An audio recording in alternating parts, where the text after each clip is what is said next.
Hi friends, welcome back to పదాల పొదరిల్లు. నా కథలు, నా కవితలు. పుష్పాస్ ప్రణయ సంగమం. కాలేజ్కి వచ్చిన విక్రమ్ చాలా టెన్షన్గా సీరియస్ మోడ్లో ఉన్నాడు.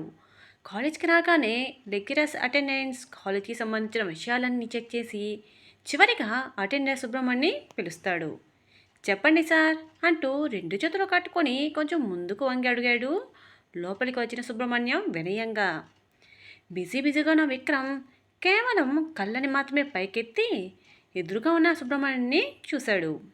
చిరునవ్వుతో తననే చూస్తున్న సుబ్రహ్మణ్యుని చూడగానే అప్రయత్నంగానే పెదవులు చిన్నగా విచ్చుకుంటాయి విక్రమ్కి. ఒక నిమిషం సుబ్రహ్మణ్యం చాలా సంతోషపడిపోతాడు. విక్రమ్ పలకరింపు చిరునవ్వుతో కూడుకొని ఉండడంతో విక్రమ్ చేస్తున్న పనిని ఆపి సుబ్రహ్మణ్యం వైపు తిరుగుతాడు పూర్తిగా. క్లాసెస్కి టైం అయినట్టుంది, ఆల్మోస్ట్ స్టార్ట్ అయ్యింటాయి కదా. అవును సార్, స్టూడెంట్స్ అందరూ క్లాసెస్కి అటెండ్ అయ్యారు, లెక్చరర్స్ కూడా బదులిచ్చాడు అతను. ఓకే మిస్టర్ సుబ్రహ్మణ్యం, నేను కొంచెం బిజీగా ఉంటాను, ఎవరిని లోపలికి పంపించకు, అర్జెంట్ అయితే తప్ప అంటూనే ల్యాప్టాప్ వైపు తిరిగాడు. అలాగే సార్, నేను బయట కూర్చొని చూస్తుంటానని చెప్పి వెనుక తిరుగుతాడు సుబ్రహ్మణ్యం. అలా 2 అడుగులు వేసాడో లేదో, ఒక్క నిమిషం అన్న విక్రమ్ గొంతు వినిపించేసరికి వెనక్కి తిరుగుతాడు. విషయం ఏంటో అనుకుంటూ ముందుకు వస్తాడు అలర్ట్ అవుతూ. మీ ఆవిడ ప్రెగ్నెంట్ అన్నావుగా, ఎలా ఉందామెకు? ప్రాబ్లం ఏమీ లేదుగా? విక్రమ్ మాటలకి మనసు పులకరింపుతో తడిచి ఆనందంతో కళ్ళు మెరుస్తున్నాయి సుబ్రహ్మణ్యంకి. తనలాంటి ఒక మామూలు ఎంప్లాయీని ఇలా ఫ్యామిలీ పర్సనల్ డీటెయిల్స్ అడిగి మరీ కనుక్కోవడంతో. అవును విక్రమ్ సార్, నా ఇంటావిడ ఆరోగ్యం చాలా బాగుంది, ప్రాబ్లం ఏమీ లేదని చెప్పింది డాక్టర్ అమ్మ. మరో 1 రోజులకి నా బిడ్డ నా చేతిలో ఉంటుందని చెప్పింది కూడా. ఆ కళ్ళలోని మెరుపుతో చాలా అంటే చాలా సంతోషంగా ఫీల్ అయిపోతూ చెప్తాడు. అతని ఆనందమంతా అతని మాటల్లో, కళ్ళలో తెలిసిపోవడంతో విక్రమ్ చిన్నగా స్మైల్ ఇచ్చి, గుడ్, జాగ్రత్తగా చూసుకో ఆమెను, ఏదైనా అవసరం వస్తే మొహమాట పడకుండా అడుగు సుబ్రహ్మణ్యం.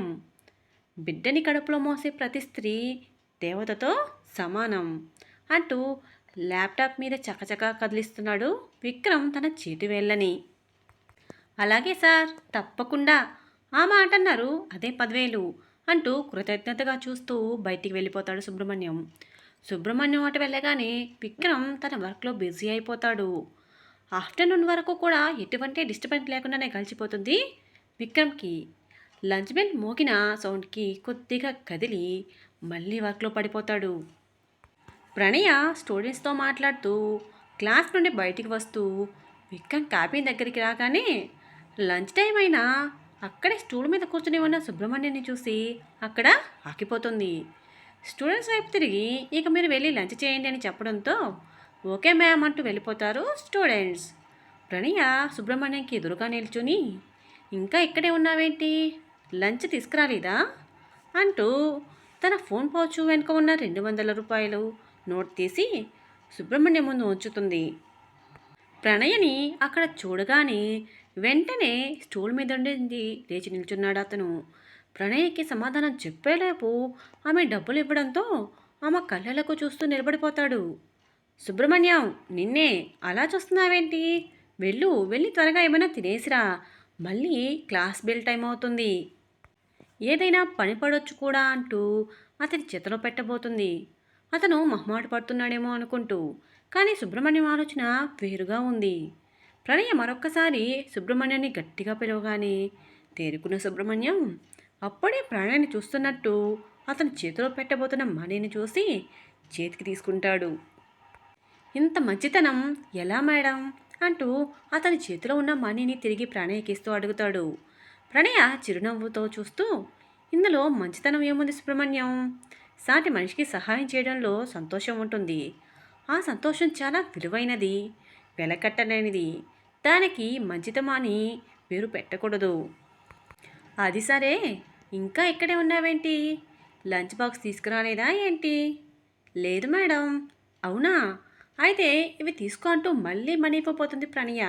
అయ్యో ప్రణయ మేడం, నేను లంచ్ బాక్స్ తెచ్చుకున్నాను, ఒకవేళ నేను మర్చిపోయినా నా ఇంటావిడ ఊరుకోదు, మా గల్లీలోని ఎవరో ఒకరి చేత పంపిస్తుంది అంటూ సంతోషంగా చెప్పుకుపోతాడు. అవునా, మరింకేం, త్వరగా తినేయి, లేదంటే మీ ఆవిడ ఎంతో ప్రేమతో చేసింది ఫీల్ అవుతుంది అంటుంది చిరునవ్వుతో. అలాగే మేడం, కాసేపట్లో మీరు చెప్పినట్టే తినేస్తాను, ఇప్పుడు కుదరదు అంటాడు ప్రణయ్తో సుబ్రహ్మణ్యం. ఇందాకటి నుండి చూస్తున్నాను, విషయం ఏంటి అంటూ చూస్తుంది ప్రణయ. విక్రమ్ సార్ కొంచెం బిజీగా ఉంటారని, ఎవరిని అవసరం అయితే కానీ లోపలికి పంపకని చెప్పారు మేడం. అందుకే ఇక్కడే ఉన్నాను. సార్ బయటికి రాగానే నేను వెళ్తాను లంచ్ చేయడానికి. ఓహ్, మర్చిపోయాను, విక్రమ్ గారు వచ్చారుగా కాలేజ్కి అని మనసులోనే అనుకుంటూ, మీ సార్ సంగతి నేను చూస్తాను కానీ నువ్వెళ్ళి తినేసిరాపో అంటూ అతన్ని అక్కడి నుండి పంపే ప్రయత్నం చేయగానే వెంటనే నాలుక ఖర్చుకొని, అదే మన సార్ విక్రమ్ సార్ అంటుంది ప్రణయ. ప్రణయ మాటలకి లోపల నవ్వుకుంటూ అక్కడే ఒక పక్కగా విక్రమ్ ఇంటి నుండి వచ్చిన క్యారియర్ని ప్రణయ్కి అందిస్తాడు సుబ్రహ్మణ్యం. విక్రమ్ ప్రణయ్ల ప్రేమ విషయం తెలిసి సుబ్రహ్మణ్యం విక్రమ్ లంచ్ సంగతి ప్రణయ చూసుకుంటుందనే ఆలోచనతో ప్రణయ క్యారియర్తో లోపలికి అడుగు పెట్టబోతూ ఒక అడుగు వెనక్కి వేసి చుట్టూ చూస్తుంది, ఎవరైనా చూస్తున్నారేమో అని. అప్పటికే ఎవరి పనుల్లో వాళ్ళు ఉండడంతో సైలెంట్గా విక్రమ్ క్యాబిన్లో అడుగు పెడుతుంది ప్రణయ. కథ కొనసాగుతుంది. ఇదండి ఈరోజు కథ. ఎలా ఉంది, మీకు నచ్చిందా? ఈ కథ మీకు నచ్చినట్టు అయితే వీడియోని లైక్ చేసి ఈ కథ మీద మీ అభిప్రాయాన్ని చిన్న కామెంట్ రూపంలో తెలియచేయండి. అలాగే మన పదారా పొదలు ఛానల్ని ఇంకా సబ్స్క్రైబ్ చేసుకోవడానికి వాళ్ళు వెంటనే సబ్స్క్రైబ్ చేసుకొని మీ ఫ్రెండ్స్కి అలాగే ఫ్యామిలీ మెంబర్స్కి షేర్ చేయండి. సరికొత్త మలుపులతో మనసు దోచే భావాలతో మరొక ఎపిసోడ్లో మళ్ళీ కలుసుకుందాం. Bye friends.